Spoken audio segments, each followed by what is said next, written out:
यो पंहिंजो वॾो भाग,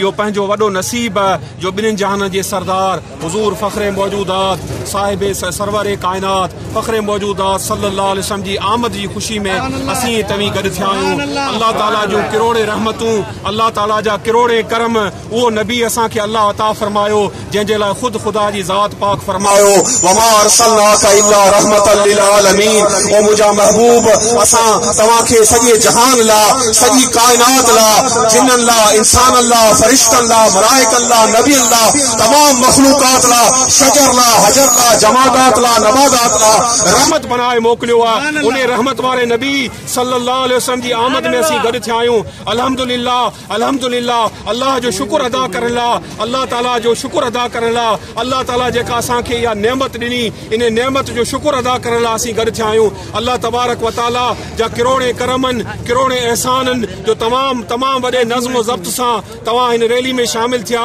ऐं इंतज़ामिया जो बि आउं शुक्रगुज़ार आहियां जेके इंतज़ामिया जा कारकुन शामिल थिया ऐं बिलख़ुसूस ज़िलई इंतज़ामिया, तालके जी पुलिस इंतज़ामिया, तमाम ऐं टाउन कमेटी जी इंतज़ामिया जिन रैली में सुठो ताउन कयो, नज़्म ज़ब्त सां तव्हांखे हिन रैली में शामिल कयो, तव्हां सभिनी जो शुक्रगुज़ार आहियां। ऐं असां इहा जेका मीलाद जी रैली आहे, महबूबन करीमन सल्लल्लाहु अलैहि वसल्लम जी आमद जी ख़ुशी आहे, इहा ख़ुशी असां पंहिंजे हथां कोन ठाही आहे। अल्लाह ताला असांखे फरमायो आहे वरफ़अना लक ज़िक्रक, मुंहिंजे हबीब जे ज़िक्र जो चर्चो करियो, मुंहिंजे हबीब जी आमद जी ख़ुशी मल्हायो, मुंहिंजे हबीब जी आमद खे सजायो। असां उन महबूब सल्लल्लाहु अलैहि वसल्लम जी आमद जी ख़ुशी खे अल्लाह जो हुकुम समझी वरफ़अना लक ज़िक्रक जेको अल्लाह फरमायो, असीं उन ज़िक्र जो सदाऊं ॾियूं था, ज़िक्र खे बुलंद करियूं था ऐं अल्लाह सुब्हानहू तआला जा किरोड़े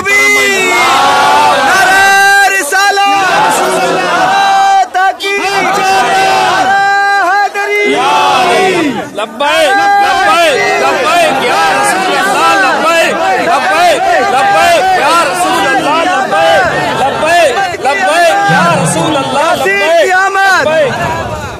इहो जेको ख़त में जेको नारा लगन था या रसूल अल्लाह जो जेको असीं नारो हड़ूं था, इहो नारो असांजो हथ जो कोन्हे ठाहियल, इहो नारो सहाबा किराम हयो। सहाबा किराम रिदवानुल्लाह ताला अलैहिम अजमईन खे जॾहिं का मुश्किल ईंदी हुई, का सख़्ती ईंदी हुई, त उहो या रसूल अल्लाह जो नारो हणंदा हुआ। मुख़्तसर वाक़ियो तव्हांखे ॿुधायां, यमामा जी जंग में जॾहिं सैयदना ख़ालिद बिन वलीद सैफुल्लाह जॾहिं मुसैलिमा कज़्ज़ाब जे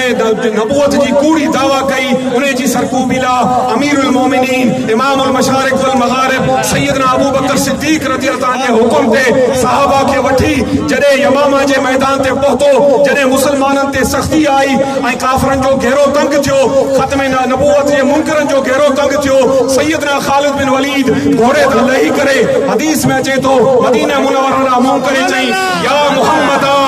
या मुहम्मदा या मुहम्मदा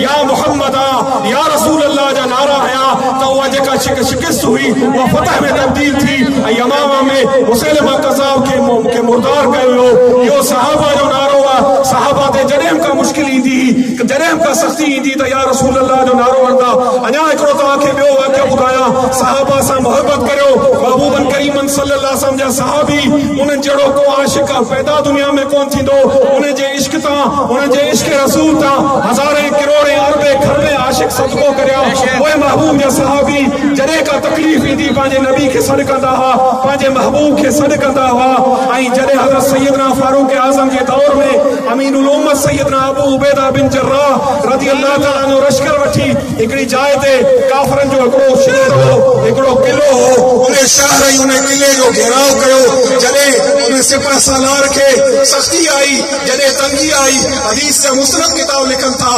त उन सिपह